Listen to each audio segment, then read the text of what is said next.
ಪರಿವರ್ತನೆ. ಗುರುರ್ಬ್ರಹ್ಮ ಗುರುರ್ವಿಷ್ಣು ಗುರುರ್ದೇವೋ ಮಹೇಶ್ವರಃ ಗುರುರ್ ಸಾಕ್ಷಾತ್ ಪರಬ್ರಹ್ಮ ತಸ್ಮೈ ಶ್ರೀ ಗುರವೇ ನಮಃ. ಅಧ್ಯಾಯ 23. ಗಿರೀಶ್ ಮತ್ತು ಶ್ರೀರಾಮಕೃಷ್ಣರ ಸನ್ಯಾಸಿ ಶಿಷ್ಯರು. ಸ್ವಾಮಿ ಯೋಗಾನಂದ ವಿವೇಕಾನಂದರ ಸಹೋದರ ಮಹೇಂದ್ರನಾಥ್ ದತ್ತ ಹೀಗೆ ನೆನಪಿಸಿಕೊಳ್ಳುತ್ತಾರೆ. 1891 ಬೇಸಿಗೆಯಲ್ಲಿ ಸ್ವಾಮಿ ಯೋಗಾನಂದರು ಕೋಲ್ಕತ್ತೆಯ ಬಲರಾಮನ ಮನೆಯಲ್ಲಿ ಉಳಿದುಕೊಂಡಿದ್ದರು. ಅವರು ಸಹಿಸಲು ಅಸಾಧ್ಯವಾದ ತಲೆನೋವಿನಿಂದ ಹಾಸಿಗೆಯಲ್ಲಿ ಮಲಗಿದ್ದರು. ಆಗ ಅವರ ಕಣ್ಣುಗಳು ಕೆಂಪಾಗಿದ್ದವು. ಅವರು ಹೇಳಿದರು, ದಯವಿಟ್ಟು ಗಿರೀಶ್ ಬಳಿಗೆ ಹೋಗಿ ಹೇಳಿ, ನನಗೆ ತೀವ್ರವಾದ ತಲೆನೋವೆಂದು ಮತ್ತು ಅದನ್ನು ಸಹಿಸಿಕೊಳ್ಳಲು ಆಗುತ್ತಿಲ್ಲವೆಂದು. ನಾನು ಆ ಕೂಡಲೇ ಗಿರೀಶ್ ಬಳಿ ಹೋದೆನು. ಆಗ ಅವರು ಇನ್ನೇನು ಸ್ನಾನಕ್ಕೆ ಇಳಿಯಲಿದ್ದರು. ನಾನು ಅವರಿಗೆ ಸ್ವಾಮಿ ಯೋಗಾನಂದರ ಪರಿಸ್ಥಿತಿಯನ್ನು ವಿವರಿಸಿದಾಗ ಅವರು ಹೇಳಿದರು, ನಾನು ಬೇಗ ಬಂದು ಬಿಡುತ್ತೇನೆ. ಈಗ ತಕ್ಷಣ ನೀವು ತಿಳಿಯಾದ ಚಹಾ ಮಾಡಿ ಅವರಿಗೆ ಕುಡಿಯಲು ಕೊಡಿರಿ. ನಾನು ಹಿಂತಿರುಗಿ ಬಂದು ಹಾಲು ಸಕ್ಕರೆ ಹಾಕದೆ ತೆಳುವಾದ ಚಹಾ ಮಾಡಿ ಕುಡಿಯಲು ಯೋಗಾನಂದರಿಗೆ ಕೊಟ್ಟೆನು. ಹಾಗೆ ಯೋಗಾನಂದರಿಗೆ ನಾನು ಕೊಟ್ಟ ಚಹಾವನ್ನು ಕುಡಿದ ಸ್ವಲ್ಪ ಸಮಯದಲ್ಲೇ ಅವರು ಶಿರೋಬಾಧೆ ಗಣನೀಯವಾಗಿ ಕಡಿಮೆಯಾಯಿತು. ಅವರು ಎದ್ದು ಕುಳಿತು ತಮಗೆ ತಲೆನೋವು ಏಕೆ ಬಂದಿತೆಂದು ಕಾರಣ ಹೇಳಿದರು. ಕಳೆದ ಕೆಲವು ದಿನಗಳಿಂದ ಒಂದೇ ಸಮನೆ ನಾನು ಮಂತ್ರವನ್ನು ಹಗಲು ರಾತ್ರಿ ಎನ್ನದೆ ಜಪಿಸುತ್ತಿದ್ದೆನು. ಪ್ರಾಯಶಃ ಇದೇ ಕಾರಣಕ್ಕಾಗಿ ನನಗೆ ತಲೆನೋವು ಬಂದಿರಬಹುದು.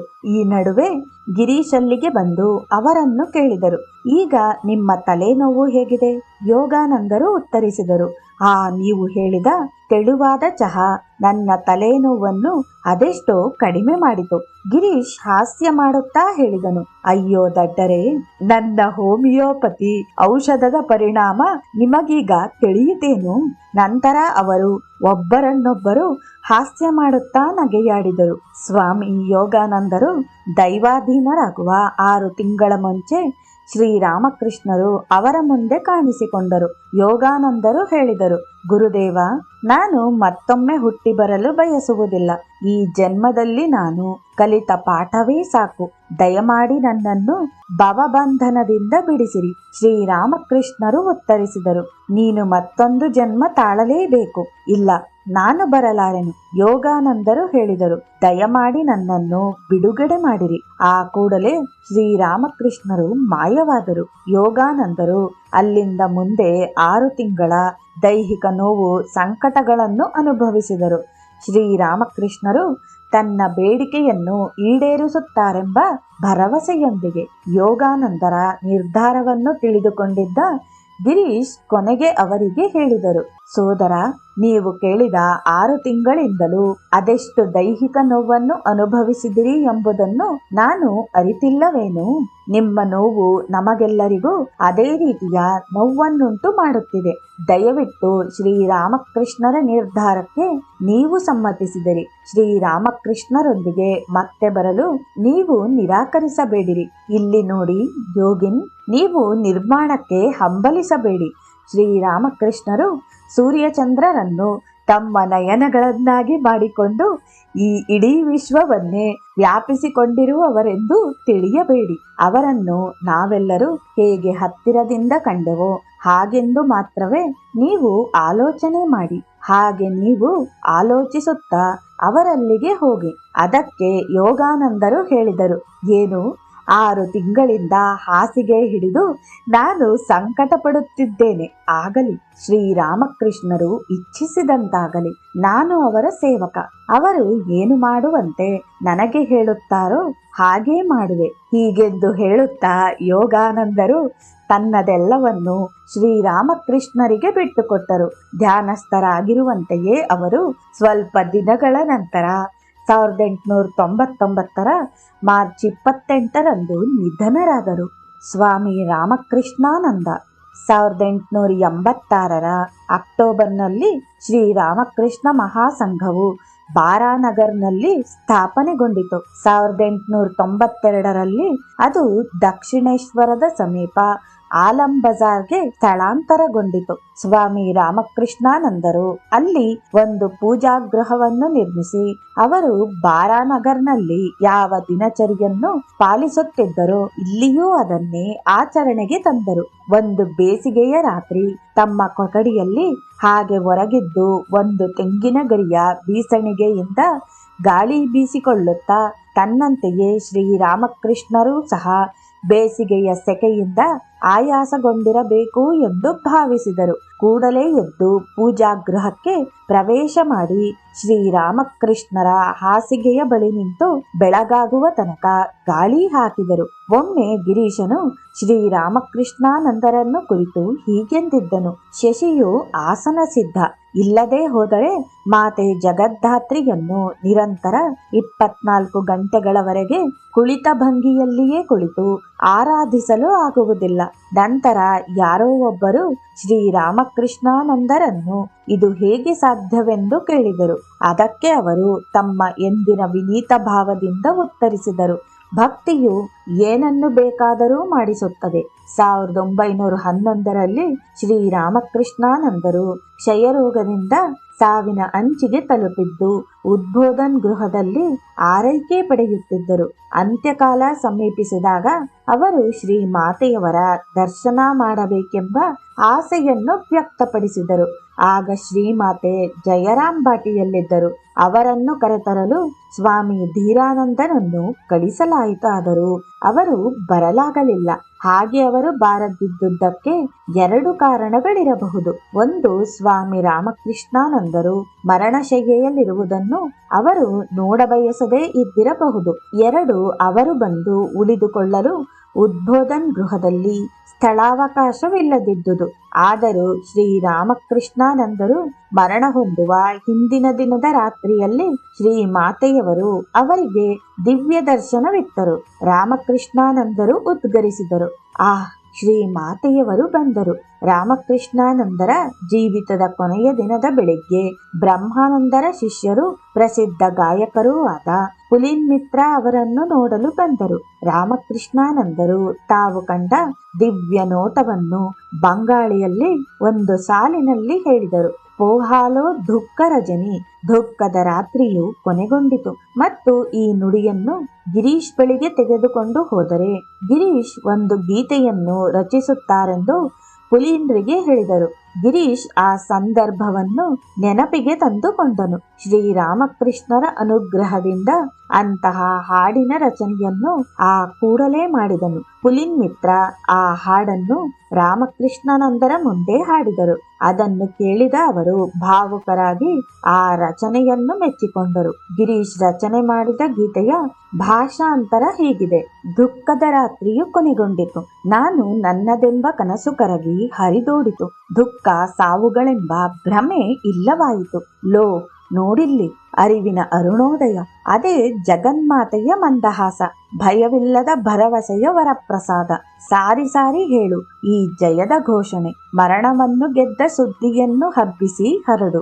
ಮಾತೆಯ ಕೀರ್ತಿ ಪ್ರಸರಿಸಲಿ, ಅನುರಣಿಸಲಿ.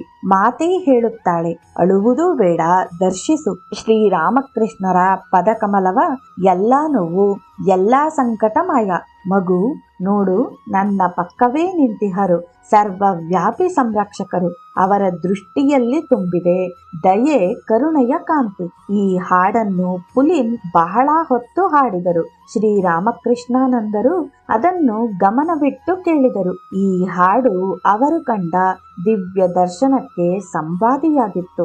ಅದರಿಂದ ಅವರಿಗೆ ಶಾಂತಿ ದೊರಕಿತು ಎನಿಸಿತ್ತು. ಈ ಹಾಡಿನ ನಂತರ ಅವರು ಮತ್ತೊಂದನ್ನು ಕೇಳಬಯಸಿದರು. ವಿವೇಕಾನಂದರ ಸಮಾಧಿಯ ಮೇಲೊಂದು ಹಾಡು. ಪುಲಿನ್ ಇದನ್ನು ಹಾಡಿದರು. ಆ ದಿನ ಬೆಳಿಗ್ಗೆ ಈ ಹಾಡುಗಳನ್ನು ಕೇಳಿ ರಾಮಕೃಷ್ಣಾನಂದರು ಅತ್ಯಂತ ಆರೋಗ್ಯದಿಂದಿದ್ದರು. ಡಾಕ್ಟರ್ JN ಕಾಂಜೀಲಾಲ್ ಬಂದು ಪರೀಕ್ಷಿಸಿದಾಗ ರಾಮಕೃಷ್ಣಾನಂದರ ಆರೋಗ್ಯ ಸ್ಥಿರವಾಗಿದೆ ಎಂದು ಕಂಡು ಬಂದಿತು. ಆಗ ಶ್ರೀರಾಮಕೃಷ್ಣರಿಗೆ ಅರ್ಪಿಸಿದ್ದ ಒಂದಿಷ್ಟು ತೀರ್ಥವನ್ನು ಕುಡಿದರು. ಬಳಿಕ ಅವರ ಕೊನೆಯ 3 ಗಂಟೆಗಳವರೆಗೆ ಸಮಾಧಿಯಲ್ಲಿದ್ದರು. ಮಧ್ಯಾಹ್ನ 1 ಗಂಟೆಗೆ ಅವರು ಬೆವರತೊಡಗಿದರು.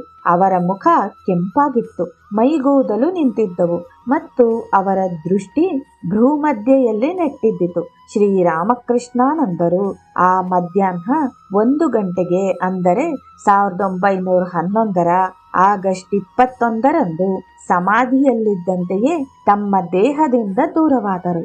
ಸ್ವಾಮಿ ಸುಬೋಧಾನಂದ ಪ್ರವಾಸದಲ್ಲಿಲ್ಲದಿದ್ದಾಗ ಸ್ವಾಮಿ ಸುಬೋಧಾನಂದರು ತಮ್ಮ ಸೋದರ ಶಿಷ್ಯರೊಂದಿಗೆ ಆಲಂ ಬಜಾರ್ನ ಮಠದಲ್ಲಿರುತ್ತಿದ್ದರು. ಆಗ ಮಠ ಬಹಳ ಬಡತನದಲ್ಲಿತ್ತು. ಒಂದು ದಿನ ಶಾರದಾನಂದರು ಮತ್ತು ಸುಬೋಧಾನಂದರಿಬ್ಬರು ಗಿರೀಶನ ಬಳಿಗೆ ಹಣ ಕೇಳಲೆಂದು ಹೋದರು. ಹಾಗೆ ಅವರು ಅವನ ಮುಂದೆ ವಿಷಯವೆತ್ತಿದಾಗ ಹಣವೆಲ್ಲಿದೆ ಎಂದು ಸಿಡುಕಿನಿಂದ ಹೇಳಿದನು. ಅದಕ್ಕೆ ಸುಬೋಧಾನಂದರು ಹಾಸ್ಯ ಮಾಡುತ್ತಾ ಹೇಳಿದರು, ಶರತ್, ಮಹಾರಾಜ್ ನಿಮ್ಮನ್ನು ಹಿಡಿದುಕೊಳ್ಳುತ್ತಾರೆ. ನಾನು ನಿಮ್ಮ ಪೆಟ್ಟಿಗೆಯನ್ನು ಒಡೆದು ಹಣವನ್ನು ತೆಗೆದುಕೊಳ್ಳುತ್ತೇನೆ. ಅದಕ್ಕೆ ಗಿರೀಶ್ ತನ್ನ ಕೈ ಮುಂದೆ ಚಾಚಿ ಸುಬೋಧಾನಂದರಿಗೆ ಹೇಳಿದನು, ಮೊದಲು ನನ್ನ ಈ ಕೈ ಬೆರಳನ್ನು ಬಗ್ಗಿಸಿ. ಗಿರೀಶ್ ವಾಸ್ತವವಾಗಿ ಬಹಳ ಗಟ್ಟಿಗ. ಸುಬೋಧಾನಂದರು ಅವನ ಕೈ ಬೆರಳನ್ನು ಬಗ್ಗಿಸಲು ಸೋತಾಗ ಗಿರೀಶ್ ತನ್ನ ಕಾರ್ಯದರ್ಶಿಗೆ ಹೇಳಿದ, ದಯವಿಟ್ಟು ಈ ಸನ್ಯಾಸಿಗಳಿಗೆ ಆ ಪೆಟ್ಟಿಗೆಯಲ್ಲಿ ಎಷ್ಟು ಹಣವಿದೆಯೋ ಅದನ್ನೆಲ್ಲ ಕೊಟ್ಟು ಬಿಡು. ಗಿರೀಶ್ ಆ ಸ್ವಾಮಿಗಳಿಗೆ ಊಟ ಮಾಡಿಸಿದನು ಮತ್ತು ಸುಬೋಧಾನಂದರಿಗೆ, ನಾನೊಂದು ಕಾಡು ಕುದುರೆ, ಆ ಕುದುರೆಯನ್ನು ಒಬ್ಬ ಅತ್ಯುತ್ತಮ ಜಾಕಿ ಮಾತ್ರ ಓಡಿಸಬಲ್ಲನು. ಜೋಖಾ ಸುಬೋಧಾನಂದ ಅವರ ಅಡ್ಡ ಹೆಸರು. ನೀವು ನನ್ನನ್ನು ಸಂಭಾಳಿಸಬಲ್ಲಿರಿ. ಸ್ವಾಮಿ ಶಿವಾನಂದ.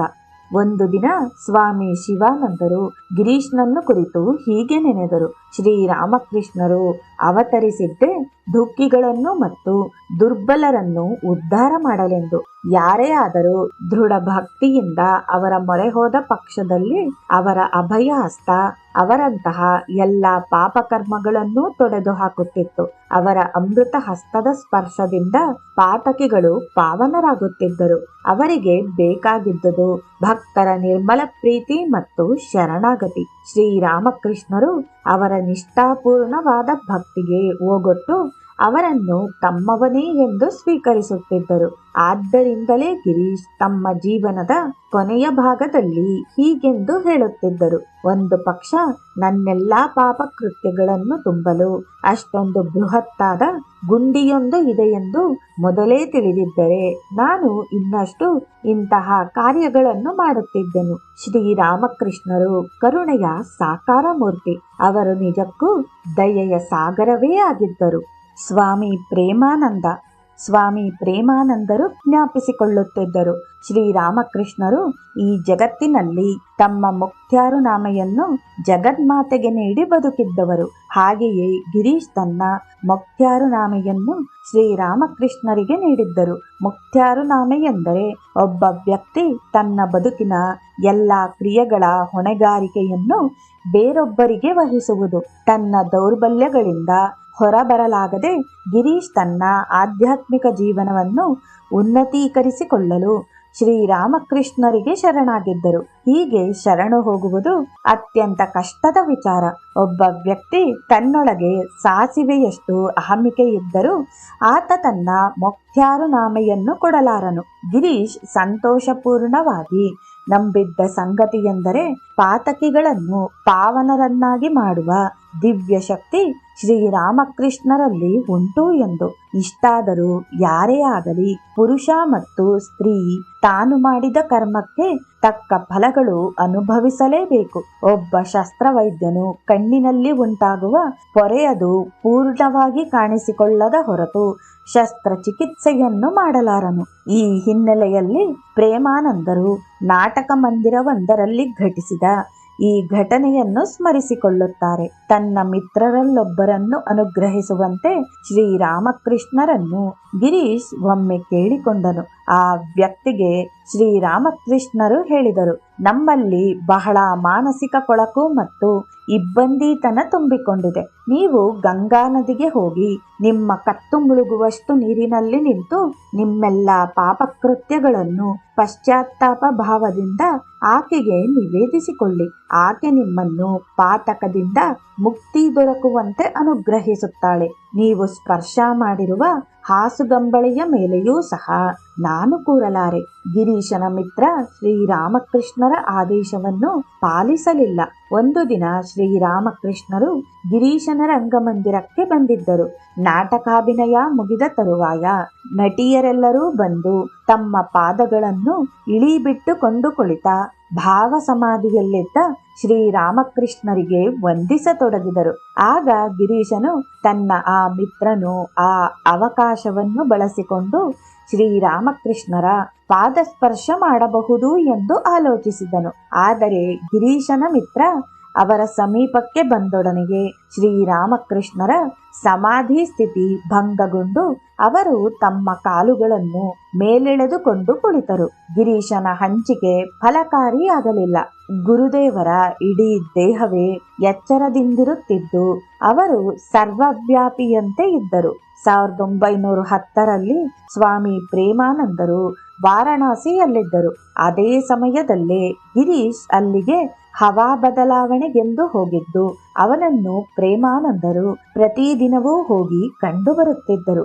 1910ರ ಡಿಸೆಂಬರ್ 4ರಂದು ಅವರು ರಾಮಕೃಷ್ಣಾನಂದರಿಗೆ ಬರೆದು ತಿಳಿಸಿದರು, ಗಿರೀಶ್ ಬಾಬು ಈಗ ವಾರಣಾಸಿಯಲ್ಲಿದ್ದಾರೆ. ಅವರು ತಮ್ಮ ಕಾಯಿಲೆಯಿಂದ ಕ್ರಮೇಣ ಗುಣಮುಖರಾಗುತ್ತಿದ್ದಾರೆ. ನಾವು ಅವರನ್ನು ಪ್ರತಿದಿನ ಹೋಗಿ ನೋಡಿಕೊಂಡು ಬರುತ್ತಿದ್ದೇವೆ. ಓಹ್, ಅದೆಂತಹ ಬದಲಾವಣೆ ಅವರಲ್ಲಿ ಕಂಡು ಬರುತ್ತಿದೆ. ಶ್ರೀರಾಮಕೃಷ್ಣರು ಅವರಿಗೆ ಹೇಳಿದ್ದರು, ನಿಮ್ಮನ್ನು ನೋಡಿ ಜನರು ಬೆರಗಾಗುತ್ತಾರೆ. ಅವರ ಈ ಭವಿಷ್ಯವಾಣಿ ಈಗ ನಿಜವಾಗಿದೆ. ಅವರು ಈಗ ನಮಗೆ ತಮ್ಮ ಬಗ್ಗೆ ಆಶ್ಚರ್ಯಕರವಾದ ಸಂಗತಿಗಳನ್ನು ಹೇಳುತ್ತಾ ಶ್ರೀರಾಮಕೃಷ್ಣರನ್ನು ಕುರಿತು ಮಾತನಾಡುತ್ತಾರೆ. ಅವರ ಧಾರಾಳತನ ಮತ್ತು ಶ್ರೀರಾಮಕೃಷ್ಣರಲ್ಲಿ ಅವರಿಟ್ಟಿರುವ ದೃಢ ಭಕ್ತಿ ಅದ್ವಿತೀಯ. ಅವರು ವಿನೀತರು ಮತ್ತು ಅವರೀಗ ಹಣ, ಕೀರ್ತಿ ಮುಂತಾದವುಗಳ ಬಗೆಗೆ ಚಿಂತಿಸುವುದಿಲ್ಲ. ಅವರಲ್ಲಿರುವಂತಹ ಈ ಬಗೆಯ ಗುಣಗಳನ್ನು ಕೆಲವರು ಸನ್ಯಾಸಿಗಳಲ್ಲಿಯೂ ನಾನು ಕಂಡು ಬಂದಿಲ್ಲ. ನನಗೆ ಸ್ಪಷ್ಟವಾಗಿ ಅರಿವಿಗೆ ಬಂದಿರುವ ಸಂಗತಿ ಎಂದರೆ ಸ್ಪರ್ಶಮಣಿ ಮುಟ್ಟಿ ಚಿನ್ನವಾಗುವಂತೆ ಅವರು ಪರಿಶುದ್ಧರಾಗಿದ್ದಾರೆ. ಅವರದು ನಮ್ಮಗಳ ಬಗೆಗೆ ಪರಿಶುದ್ಧವೂ ಮತ್ತು ನಿಸ್ವಾರ್ಥವೂ ಆದ ಪ್ರೀತಿ. ಅವರಿಗೀಗ 28 ವರ್ಷ ವಯಸ್ಸು. ಆದರೆ ಅವರ ಸ್ವಭಾವ ಒಬ್ಬ ಬಾಲಕನಂತಹುದು. ಅವರು ಶ್ರೀರಾಮಕೃಷ್ಣರನ್ನು ಮತ್ತು ವಿವೇಕಾನಂದರನ್ನು ಕುರಿತು ಮಾತನಾಡುವಾಗ ಗೌರವಾದರ ತುಂಬಿದ ಉದ್ವೇಗದಿಂದ ಭಾವನೆಗಳು ತುಂಬಿ ಬಂದು ಮಾತನಾಡುತ್ತಾರೆ. ಅವರ ಸೇವಕರೂ ಸಹ ಈಗ ಶ್ರೀರಾಮಕೃಷ್ಣರ ಭಕ್ತರಾಗಿದ್ದಾರೆ. ಇದೆಲ್ಲವೂ ಶ್ರೀರಾಮಕೃಷ್ಣರ ಅನುಗ್ರಹದಿಂದ ಸಾಧ್ಯವಾಗಿದೆ. ಸ್ವಾಮಿ ತುರಿಯಾನಂದರು ಹೀಗೆ ನೆನಪು ಮಾಡಿಕೊಳ್ಳುತ್ತಾರೆ, ಗಿರೀಶ್ ಬಾಬು ಅಂತಹ ವ್ಯಕ್ತಿಯನ್ನು ಶ್ರೀರಾಮಕೃಷ್ಣರು ಸ್ವೀಕರಿಸುತ್ತಾರೆ. ಶ್ರೀರಾಮಕೃಷ್ಣರು ಎಲ್ಲ ವರ್ಗದ ಜನರೊಂದಿಗೆ ಬೆರೆಯುತ್ತಾರೆ. ನಾವು ಸಾಮಾನ್ಯವಾಗಿ ಜನರನ್ನು ನಮ್ಮ ಅಭಿರುಚಿಗೆ ತಕ್ಕಂತೆ ರೂಪಿಸಿಕೊಳ್ಳಲು ಪ್ರಯತ್ನಿಸುತ್ತೇವೆ. ಆದರೆ ಅವರು ವ್ಯಕ್ತಿ ಯಾವ ಮಟ್ಟದಲ್ಲಿರುತ್ತಾನೋ ಅಲ್ಲಿಂದಲೇ ಅವನು ಮೇಲೆತ್ತಿ ಮುಂದುವರಿಯಲು ಅವಕಾಶ ಕಲ್ಪಿಸುತ್ತಾರೆ. ಒಬ್ಬ ವ್ಯಕ್ತಿಯನ್ನು ಅವನ ಅಥವಾ ಆಕೆಯ ಹಿನ್ನೆಲೆಯ ಬೆಳಕಿನಲ್ಲಿಯೇ ರೂಪಿಸುವ ಅವರು ಯಾರೊಬ್ಬರನ್ನು ನಿರಾಸೆಗೊಳಿಸುವುದೇ ಇಲ್ಲ. ಅವರದು ತಮ್ಮ ಭಕ್ತರೊಂದಿಗೆ ಅದ್ಭುತವಾದ ಸಂಬಂಧ. ಅದನ್ನು ಕಾಲಾತೀತವಾಗಿ ಮುಂದುವರಿಸುತ್ತಾರೆ. ಅವರು ಕೆಲವು ಸಂದರ್ಭಗಳಲ್ಲಿ ಹಾಸ್ಯ ಮಾಡುವ ಮೂಲಕ ವ್ಯಕ್ತಿಗಳನ್ನು ತಿದ್ದುತ್ತಾರೆ. ಅವರು ಅದೆಂತಹ ಗುರು? ಅವರಂತಹ ಗುರುವನ್ನು ಎಲ್ಲಿಯಾದರೂ ಕಾಣಲುಂಟೇನು? ಗಿರೀಶ್ ಬಾಬು ಹೇಳುತ್ತಿದ್ದರು, ನನ್ನ ಕಿರಿಯ ತಮ್ಮ ನಮ್ಮ ತಂದೆಯವರ ಕೈ ಹಿಡಿದುಕೊಂಡು ನಡೆಯುತ್ತಿದ್ದುದುಂಟು. ಆದರೆ ನಾನಾದರೂ ಅವರ ತೊಡೆಯೇರಿ ಕುಳಿತುಕೊಂಡವನು. ಶ್ರೀರಾಮಕೃಷ್ಣರಿಗೆ ನಾನು ನನ್ನದೆಂದು ಏನಿಲ್ಲವನ್ನೂ ಹೇಳುವುದುಂಟು. ಆದರೆ ಅವರು ಎಂದು ಬೇಸರ ಪಟ್ಟಿಕೊಂಡಿಲ್ಲ. ಎಷ್ಟೋ ವೇಳೆ ನಾನು ಕಂಠಪೂರ್ತಿ ಮದ್ಯಪಾನ ಮಾಡಿ ಅವರಲ್ಲಿಗೆ ಹೋದುದುಂಟು. ಈಗಲೂ ಸಹ ಅವರು ನನ್ನನ್ನು ಹಾರ್ದಿಕವಾಗಿ ಬರಮಾಡಿಕೊಂಡು ಲಾಟುಗೆ ಹೇಳುತ್ತಿದ್ದರು, ಹೋಗಿ ನೋಡಿ, ಗಾಡಿಯಲ್ಲಿ ಏನಾದರೂ ಇವರು ಬಿಟ್ಟು ಬಂದಿದ್ದಾರೋ ಎಂದು. ಈತ ಇಲ್ಲಿ ಮದ್ಯಪಾನ ಮಾಡಬೇಕೆಂದರೆ ನಾವೆಲ್ಲಿಂದ ಒದಗಿಸುವುದು? ಅವರಿಗೆ ತಿಳಿದಿರುತ್ತಿತ್ತು ಗಾಡಿಯಲ್ಲಿ ನನ್ನ ಮದ್ಯ ಬಾಟಲಿ ಇದೆ ಎಂದು. ನಂತರ ಅವರು ನನ್ನ ಕಣ್ಣಲ್ಲಿ ಕಣ್ಣಿಟ್ಟು ನೋಡುತ್ತಿದ್ದರು. ಅವರು ಹಾಗೆ ನೋಡಿ ನನ್ನ ಪಾನಮತ್ತತೆಯನ್ನು ಸಂಪೂರ್ಣವಾಗಿ ನಾಶ ಮಾಡುತ್ತಿದ್ದರು. ಆಗ ನಾನು ಹೇಳುವುದುಂಟು, ಏಕೆ ನೀವು ಇಡೀ ಬಾಟಲಿ ಮದ್ಯಪಾನದ ಸುಖವನ್ನು ಹಾಳು ಮಾಡಿದಿರಿ? ಅವರು ತಮ್ಮಲ್ಲಿಗೆ ಬರುವ ಪ್ರತಿಯೊಬ್ಬರ ಹಿಂದು ಮುಂದನ್ನು ವಿಚಾರಿಸಿ ತಿಳಿದುಕೊಳ್ಳುತ್ತಿದ್ದರು. ಆದರೆ ಅವರು ನನ್ನ ಹಿಂದಿನದನ್ನು ಕುರಿತು ಏನೊಂದನ್ನು ಕೇಳಿದವರಲ್ಲ. ಆದರೂ ನಾನು ನನ್ನ ಸಂಪೂರ್ಣ ಕಥೆಯನ್ನು ಅವರಿಗೆ ಹೇಳಿದ್ದೆನು. ಹಾಗೆಯೇ ಅವರು ನನಗೆ ಹೀಗೆಯೇ ಮಾಡೆಂದು ಹೇಳಿದವರಲ್ಲ.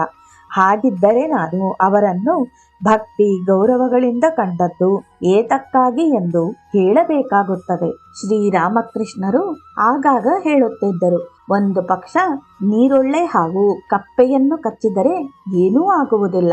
ಆದರೆ ಅದೇ ಕಪ್ಪೆಯನ್ನು ಒಂದು ನಾಗರ ಹಾವು ಕಚ್ಚಿದರೆ ಅದು 3 ಬಾರಿ ಒಣಗುಟ್ಟುವ ಮುನ್ನವೇ ಸತ್ತಿರುತ್ತದೆ.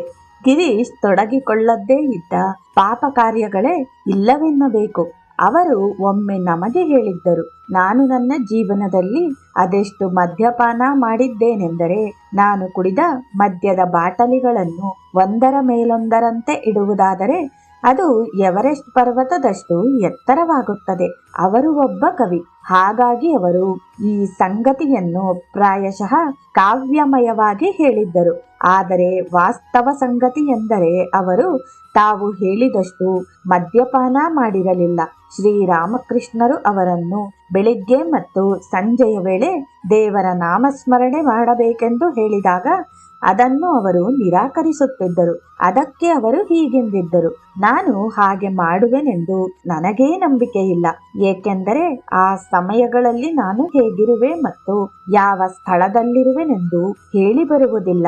ನಂತರ ಶ್ರೀರಾಮಕೃಷ್ಣರು ಊಟ ಮಾಡುವ ಮುನ್ನವಾದರೂ ದೇವರನ್ನು ನೆನೆಯುವಂತೆ ಅವರಿಗೆ ಸೂಚಿಸಿದರು. ಅದನ್ನೂ ಸಹ ನಾನು ನಿಮಗೆ ಭರವಸೆಯಾಗಿ ನೀಡಲಾರೆನು. ಗಿರೀಶ್ ಬಾಬು ಹೀಗೆಂದು ಉತ್ತರ ಹೇಳಿದ್ದರು, ನಾನು ಆಗಿಂದಾಗ್ಗೆ ನ್ಯಾಯಾಲಯಗಳ ವ್ಯಾಜ್ಯಗಳಲ್ಲಿ ತೊಡಗಿಕೊಂಡಿರುತ್ತೇನೆ. ಹಾಗಾಗಿ ನಾನು ಅವುಗಳಿಗೆ ಗಮನ ಹರಿಸಬೇಕಾಗುತ್ತದೆ. ನೀವು ಹೇಳಿದ ಅದನ್ನೂ ನಾನು ಮಾಡಲಾರೆನು. ಅವರು ಹಾಗೆಂದಾಗ ಅದಕ್ಕೆ ಶ್ರೀರಾಮಕೃಷ್ಣರು, ಹಾಗಾದರೆ ನನಗೆ ನಿನ್ನ ಮೊಕ್ತ್ಯಾರುನಾಮೆಯನ್ನು ಕೊಡು ಎಂದರು. ನಂತರ ಈ ಸಂಭಾಷಣೆಯನ್ನು ನೆನಪು ಮಾಡಿಕೊಳ್ಳುತ್ತಾ ಒಮ್ಮೆ ಗಿರೀಶ್ ಬಾಬು ನಮಗೆ ಹೇಳಿದ್ದರು. ನಾನು ಆ ಕೂಡಲೇ ನನ್ನ ಮೊಕ್ತ್ಯಾರುನಾಮೆಯನ್ನು ಕೊಡಲು ಒಪ್ಪಿಕೊಂಡನು. ಹಾಗೆ ಮಾಡುವುದು ಎಷ್ಟು ಕಷ್ಟವೆಂದು ನಂತರ ನನಗೆ ಅರ್ಥವಾಯಿತು. ನಾನು ಅವರಿಗೆ ಹೇಳಿದ್ದೆನು, ಸಂಜೆಯ ವೇಳೆಯಲ್ಲಾದರೂ ಒಂದು ಸರತಿ ದೇವರ ನಾಮವನ್ನು ಜಪಿಸುವುದೂ ಸಾಧ್ಯವಿಲ್ಲವೆಂದು. ಆದರೆ ಆ ನಂತರ ನನ್ನ ಸ್ಥಿತಿ ಹೇಗಾಯಿತೆಂದರೆ, ಪ್ರತಿ ಹೆಜ್ಜೆಯಲ್ಲೂ ದೇವರನ್ನು ನೆನೆಯದ ಹೊರತು ನಾನು ಏನೊಂದು ಸಣ್ಣ ಕೆಲಸವನ್ನು ಮಾಡಲಾಗದಂತಹ ಸ್ಥಿತಿಗೆ ತಲುಪಿದೆನು. ಮತ್ತೊಂದು ದಿನ ಗಿರೀಶ್ ಬಾಬು ತಮ್ಮ 15 ವರ್ಷಗಳಷ್ಟು ಹಳೆಯದಾದ ಗಾಂಜಾ ಸೇವನೆ ಅಭ್ಯಾಸವನ್ನು ತ್ಯಜಿಸಿದರು. ಹಾಗೆ ಮಾಡಿದ ನಂತರ ಅವರು 3 ದಿನಗಳು ಏನೆಲ್ಲ ವ್ಯಥೆಪಟ್ಟರೆಂದು ಹೇಳಿದರು. ಆಗ ಅವರ ಇಡೀ ಶರೀರ ನಿಷ್ಕ್ರಿಯವಾಗಿತ್ತಂತೆ. 4ನೇ ದಿನದ ಹೊತ್ತಿಗೆ ಅವರ ಶರೀರ ಸಹಜ ಸ್ಥಿತಿಗೆ ಮರಳಿತಂತೆ. ಅನಂತರ ಅವರು ತಮ್ಮ ಬದುಕಿನಲ್ಲಿ ಒಮ್ಮೆಯೂ ಧೂಮಪಾನ ಮಾಡಲಿಲ್ಲ. ಶ್ರೀರಾಮಕೃಷ್ಣರು ಹಲವು ವಿಷಯಗಳಲ್ಲಿ ಜ್ಞಾನಿಗಳಾಗಿದ್ದರು. ಒಮ್ಮೆ ಗಿರೀಶ್ ಬಾಬು ಅವರಿಗೆ ಹೇಳಿದರು, ನೀವು ಯಾವುದರಲ್ಲಿಯೂ ನನಗಿಂತ ಕಡಿಮೆಯಿಲ್ಲ. ಗಂಟಿಗತನದ ವಿಷಯಗಳೂ ಸೇರಿದಂತೆ. ಇದನ್ನು ಕೇಳಿದ ಶ್ರೀರಾಮಕೃಷ್ಣರು, ಇಲ್ಲ ಇಲ್ಲ, ಅದು ಹಾಗಲ್ಲ. ಇಲ್ಲಿ ಜನ್ಮಗಳಿಂದ ಹೊತ್ತು ಬಂದಿರುವ ಕೆಟ್ಟ ಸಂಸ್ಕಾರಗಳಲ್ಲಿ ವಾಸ್ತವವಾಗಿ ಅನುಭವಿಸಿ ತಿಳಿದುಕೊಳ್ಳುವುದಕ್ಕೂ ಮತ್ತು ಏನೋ ಒಂದನ್ನು ಅಭ್ಯಸಿಸಿ ಮತ್ತು ಪರಿವೀಕ್ಷಿಸಿ ತಿಳಿದುಕೊಳ್ಳುವುದಕ್ಕೂ ಭೂಮಿ ಆಕಾಶದಷ್ಟು ವ್ಯತ್ಯಾಸವಿರುತ್ತದೆ. ಅನುಭವಗಳು ಮನಸ್ಸಿನ ಮೇಲೆ ಅಳಿಸಲಾಗದಂತಹ ಗುರುತುಗಳನ್ನು ಉಳಿಸಿಬಿಡುತ್ತವೆ. ಆದರೆ ಅಭ್ಯಸಿಸಿ ಮತ್ತು ಪರಿವೀಕ್ಷಿಸಿ ಗಳಿಸುವ ಜ್ಞಾನದ ವಿಷಯವೇ ಬೇರೆ. ಒಮ್ಮೆ ಗಿರೀಶ್ ಬಾಬು ಶ್ರೀರಾಮಕೃಷ್ಣರನ್ನು ಕೇಳಿದರು, ನೀವು ಅಷ್ಟೊಂದು ಆಧ್ಯಾತ್ಮಿಕ ಸಾಧನೆ ಮಾಡುವುದಾದರೂ ಏಕೆ? ಶ್ರೀರಾಮಕೃಷ್ಣರು ಉತ್ತರಿಸಿದರು, ನಿಮಗೆ ಗೊತ್ತು, ಹರ ಮತ್ತು ಗೌರಿಯರ ನಡುವೆ ಅವಿನಾಭಾವ ಏಕತೆಯುಂಟು ಎಂದು. ಹಾಗಿದ್ದರೂ ಏಕೆ ಅಷ್ಟೊಂದು ಜಪ ತಪಗಳನ್ನು ಮಾಡಿದುದೇಕೆ? ಹಾಗೆ ಮಾಡಿದ್ದು ಬೇರೆಯವರಿಗೆ ಉದಾಹರಣೆಯಾಗಲಿ ಎಂದು. ನಾನು ಅಷ್ಟೊಂದು ಮಾಡಿದರೆ ಬೇರೆಯವರು ಅದರ 6ರ 1 ಭಾಗವನ್ನಾದರೂ ಮಾಡಲಿ ಎಂದು. ಹೌದಲ್ಲವೇ? ಶ್ರೀರಾಮಕೃಷ್ಣರು ಒಮ್ಮೆ ಗಿರೀಶನಿಗೆ ಹೇಳಿದರು, ಪರಬ್ರಹ್ಮನನ್ನು ಕುರಿತ ಜ್ಞಾನದ ಬಗೆಗೆ ನೀವೇನು ಹೇಳುತ್ತಿರುವಿರಿ? ಶುಕದೇವನು ಪರಬ್ರಹ್ಮವೆಂಬ ಅನಂತ ಸಾಗರವನ್ನು ದರ್ಶಿಸಿ ಸ್ಪರ್ಶಿಸಿದರು. ಶಿವನು ಆ ನೀರಿನ 3 ಬೊಗಸೆಗಳನ್ನಷ್ಟೇ ಕುಡಿದು ಶವವಾದನು. ಗಿರೀಶ್ ಘೋಷ್ ತನ್ನ ತಲೆಯನ್ನು ಹಿಡಿದುಕೊಂಡು ಉದ್ಗರಿಸಿದನು, ನಿಲ್ಲಿಸಿ ಸ್ವಾಮಿ, ನಿಲ್ಲಿಸಿ. ಹೆಚ್ಚಿಗೆ ಹೇಳಬೇಡಿರಿ, ನನ್ನ ತಲೆ ಸುತ್ತುತ್ತಿದೆ. ಒಬ್ಬ ಗೃಹಸ್ಥ ಭಕ್ತ ಒಮ್ಮೆ ಒಂದು ಆಶ್ಚರ್ಯಕರವಾದ ಅನುಭವವನ್ನು ಪಡೆದರೆ ಆತ ಅಪಾರವಾಗಿ ಮದ್ಯಪಾನ ಮಾಡಿ ತುಂಬಾ ಉದ್ವೇಗಗೊಂಡಿದ್ದನು. ಅವನು ತನ್ನ ವಾಹನವನ್ನು ಒಬ್ಬ ವೇಶ್ಯಾಂಗನೆಯ ಮನೆಯ ಮುಂದೆ ನಿಲ್ಲಿಸಿ ಆ ಮನೆಯ ಮಹಡಿಯನ್ನು ಹತ್ತಿದನು. ಆದರೆ ಆ ಮೆಟ್ಟಿಲುಗಳ ಕೊನೆಯ ಹಂತದ ಬಾಗಿಲಲ್ಲಿ ಶ್ರೀರಾಮಕೃಷ್ಣರು ನಿಂತಿರುವುದನ್ನು ಕಂಡನು. ಅವನು ಅವಮಾನದಿಂದ ಓಡಿ ಹೋದನು. ಭಗವಂತನು ನಮ್ಮನ್ನು ರಕ್ಷಿಸದೇ ಹೋದರೆ ಪರ್ಯಾಯ ಮಾರ್ಗವೇ ಇಲ್ಲ. ಕೆಟ್ಟ ಆಲೋಚನೆಗಳಿಂದ ತುಂಬಿರದ ಮನಸ್ಸನ್ನು ಹೊಂದಿರುವವರೇ ಭಗವಂತನ ಅನುಗ್ರಹಕ್ಕೆ ಪಾತ್ರರಾದವರು. ಅವರಿಗಷ್ಟೇ ಬಿಡುಗಡೆ, ಮುಕ್ತಿ. ವೈಯಕ್ತಿಕ ಹೋರಾಟದಿಂದ ಯಾರೊಬ್ಬರೂ ಈ ಆಕರ್ಷಣೆಗಳಿಂದ ತಪ್ಪಿಸಿಕೊಳ್ಳಲಾರರು. ಆದರೆ ಶ್ರೀರಾಮಕೃಷ್ಣರು ಆಗಾಗ ಹೇಳುತ್ತಿದ್ದರು, ನಾವು ದೃಢ ನಿಶ್ಚಯದವರೇ ಆದರೆ ಜಗನ್ಮಾತೆಯೇ ಎಲ್ಲವನ್ನೂ ಸರಿಪಡಿಸುತ್ತಾಳೆ. ಸಾಮಾನ್ಯವಾಗಿ ಜನರು ತಮ್ಮ ಒಳ್ಳೆಯ ಮುಖವನ್ನಷ್ಟೇ ಹೊರ ಜಗತ್ತಿಗೆ ತೋರುತ್ತಾರೆ. ಅವರು ತಮ್ಮನ್ನು ಕುರಿತಂತೆ ಬೇರೆಯವರ ಮನಸ್ಸಿನ ಮೇಲೆ ಒಳ್ಳೆಯದನ್ನು ಅಚ್ಚೊತ್ತಲು ಯತ್ನಿಸುತ್ತಾರೆ. ಆದರೆ ಅವರು ವೈಯಕ್ತಿಕವಾಗಿ ಒಳ್ಳೆಯವರಾಗಲು ಬಯಸುವುದಿಲ್ಲ. ನಾವು ಬೇರೆಯವರು ಏನು ಹೇಳುತ್ತಾರೆ ಎಂಬುದಕ್ಕೆ ಗಮನ ಕೊಡದಿರುವ ಪರಿಪಾಠವನ್ನು ಶ್ರೀರಾಮಕೃಷ್ಣರಿಂದ ನಾವು ಮೊದಲು ಕಲಿತೆವು. ಅವರು ಹೇಳುತ್ತಿದ್ದರು, ಸಾರ್ವಜನಿಕರ ಅಭಿಪ್ರಾಯಕ್ಕೆ ಉಗಿದು ಬಿಡು, ಭಗವಂತನ ಮೇಲೆ ದೃಷ್ಟಿ ಇಡಿ ಮತ್ತು ಅವನನ್ನು ಮೆಚ್ಚಿಸಿ. ವಿವೇಕಾನಂದರು ಸಹ ಹಾಗೆಯೇ ಇದ್ದವರು. ಸ್ವಾಮಿ ಅಭೇದಾನಂದರು ನೆನಪಿಗೆ ತಂದುಕೊಂಡರು. ಕಾಶೀಪುರದಲ್ಲಿ ಒಬ್ಬ ವಿಲಕ್ಷಣ ಬುದ್ಧಿಯ ಸ್ತ್ರೀ ಶ್ರೀರಾಮಕೃಷ್ಣರನ್ನು ನೋಡಲು ಬರುತ್ತಿದ್ದಳು. ಆಕೆಯದು ಮಧುರ ಕಂಠ ಮತ್ತು ಆಕೆ ಹಾಡಿದಾಗಲೆಲ್ಲ ಶ್ರೀರಾಮಕೃಷ್ಣರು ಭಾವಾವೇಶಕ್ಕೆ ಒಳಗಾಗುತ್ತಿದ್ದರು. ಆಕೆಯ ಒಂದು ಗೀತೆ ಹೀಗಿದೆ: ಬಾ ತಾಯಿ ಬಾ, ನೀನು ನನ್ನ ಆತ್ಮದ ಕೂಸು, ಹೃದಯದ ಆಮೋದ, ನನ್ನ ಹೃದಯವೆಂಬ ಕಮಲದಲ್ಲಿ ಬಂದು ಕುಳಿತುಕೋ, ಆಗ ನಾನು ನಿನ್ನ ಮುಖವನ್ನು ನೋಡಬಹುದು. ಅಯ್ಯೋ ಪ್ರೀತಿಯ ತಾಯಿ, ನಾನು ಹುಟ್ಟಿದಂದಿನಿಂದಲೂ ನೊಂದವಳು, ಆದರೆ ಅದನ್ನೆಲ್ಲ ಸಹಿಸಿದೆನು. ನಿನಗೆ ಗೊತ್ತು, ನಿನ್ನನ್ನು ನೋಡುತ್ತಾ ಸಹಿಸಿದೆನು. ನನ್ನ ಹೃದಯ ಕಮಲವನ್ನು ಅರಳಿಸಿ ಪ್ರೀತಿಯ ತಾಯಿ, ನನಗೆ ನಿನ್ನ ದರ್ಶನ ಕೊಡು. ಅಲ್ಲಿರುತ್ತಿದ್ದ ಭಕ್ತರು ಆಕೆಯ ಹಾಡನ್ನು ಕೇಳಿ ಮೈಮರೆಯುತ್ತಿದ್ದರು.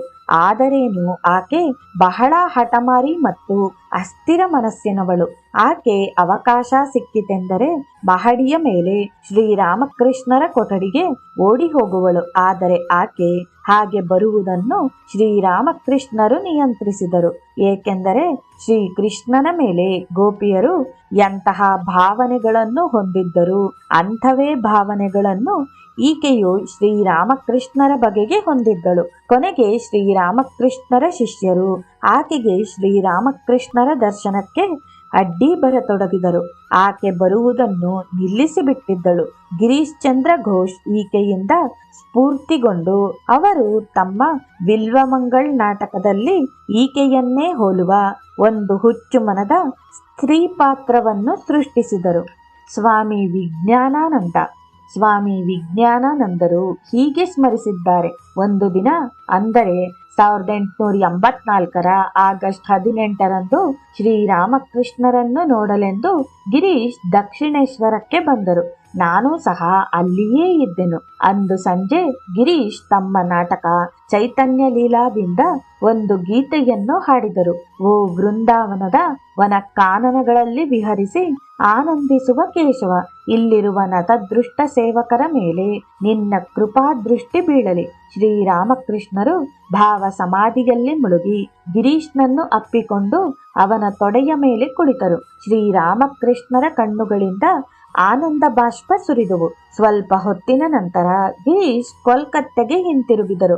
ಅಷ್ಟರಲ್ಲಾಗಲೇ ನಾನು ಮನೆಗೆ ಹೋಗಲು ಬಹಳ ತಡವಾಗಿದ್ದುದರಿಂದ ಶ್ರೀರಾಮಕೃಷ್ಣರು ನನಗೆ ಹೇಳಿದರು, ತಡವಾಗಿ ನೀನು ಮನೆಗೆ ಹೋಗುವ ಅಗತ್ಯವಿಲ್ಲ, ಈ ರಾತ್ರಿ ಇಲ್ಲಿಯೇ ಇರು. ಹಾಗಾಗಿ ನಾನು ಆ ರಾತ್ರಿಯನ್ನು ದಕ್ಷಿಣೇಶ್ವರದ ದೇವಾಲಯದ ತೋಟದಲ್ಲಿ ಕಳೆಯಲು ತೀರ್ಮಾನಿಸಿದೆನು. ಸ್ವಲ್ಪ ಹೊತ್ತಿನ ನಂತರ ಶ್ರೀರಾಮಕೃಷ್ಣರು ನನಗೆ ಲೂಚಿ ಮತ್ತು ಸಿಹಿ ತಿಂಡಿಗಳನ್ನು ಕೊಟ್ಟರು. ಅವರು ಹಾಗೆ ಕೊಟ್ಟದ್ದು ಜಗನ್ಮಾತೆಗೆ ನೈವೇದ್ಯ ಮಾಡಿದ್ದ ಪ್ರಸಾದ. ಶ್ರೀರಾಮಕೃಷ್ಣರು ನನಗಾಗಿ ಒಂದು ಹಾಸಿಗೆಯನ್ನು ಹಾಕಿಕೊಟ್ಟು ಅದಕ್ಕೆ ಸೊಳ್ಳೆ ಪರದೆಯನ್ನು ಕಟ್ಟಿಕೊಟ್ಟರು. ನಾನು ಅಲ್ಲಿ ಮಲಗಿದ ಕೂಡಲೇ ನಿದ್ರೆ ಹೋದೆನು. ಮಧ್ಯರಾತ್ರಿಯಲ್ಲಿ ನನಗೆ ಎಚ್ಚರವಾಗಿ ನೋಡಿದರೆ ಶ್ರೀರಾಮಕೃಷ್ಣರು ನನ್ನ ಹಾಸಿಗೆಯ ಸುತ್ತ ಹೆಜ್ಜೆ ಹಾಕುತ್ತಾ ತಾಯಿ ತಾಯಿ ಎಂದು ಜಪಿಸುತ್ತಿದ್ದರು. ನಾನು ಸ್ತಂಭೀಭೂತನಾದೆನು ಮತ್ತು ಅಲ್ಲಿ ಏನಾಗುತ್ತಿದೆ ಎಂದು ನನಗೆ ಅರ್ಥವಾಗಲಿಲ್ಲ. ಆ ರಾತ್ರಿ ಶ್ರೀರಾಮಕೃಷ್ಣರು ನನ್ನನ್ನು ಆಶೀರ್ವದಿಸಿದ್ದರು. ಜೈ ಶ್ರೀರಾಮಕೃಷ್ಣ.